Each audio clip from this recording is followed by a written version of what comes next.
The Australian and New Zealand Prime Ministers say their countries are facing the most unpredictable and dangerous strategic environment in decades. The two have also discussed how they can continue to deepen defence ties at their annual leaders' meeting. Political reporter Evelyn Manfield is rugged up for us live in Queenstown this morning. Evelyn, good morning again to you. Let's start with defence. What commitments have the leaders made?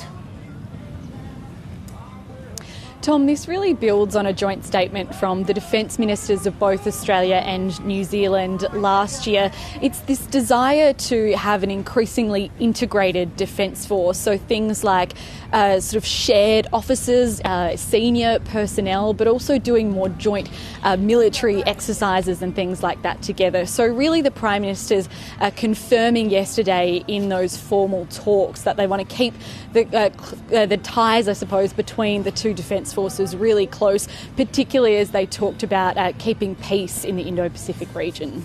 And Evelyn, there were also joint statements on various global issues. What did they say? Yeah, look, Tom, this was a really big part of the meeting yesterday because these annual talks, there were no sort of new announcements, but it really was a chance for the two leaders to stand side by side and show that they're very much aligned in response to various issues across the globe. One of those, they did say that any attempt by Israel to increase their military action in Gaza, including that plan to take over Gaza City, would be wrong and it risks violating international law. And so again, just reiterating that call for a ceasefire. So both the leaders with some strong language there and saying too that that plan by Israel risks further worsening the humanitarian catastrophe already in Gaza. Now it's a brief visit. What was on today's agenda?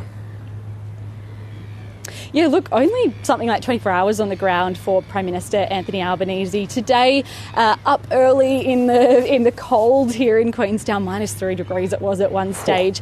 But they were both at an ANZAC memorial, sort of side by side with their partners. There was the national anthem and things like that sort of performed. So quite a short formality.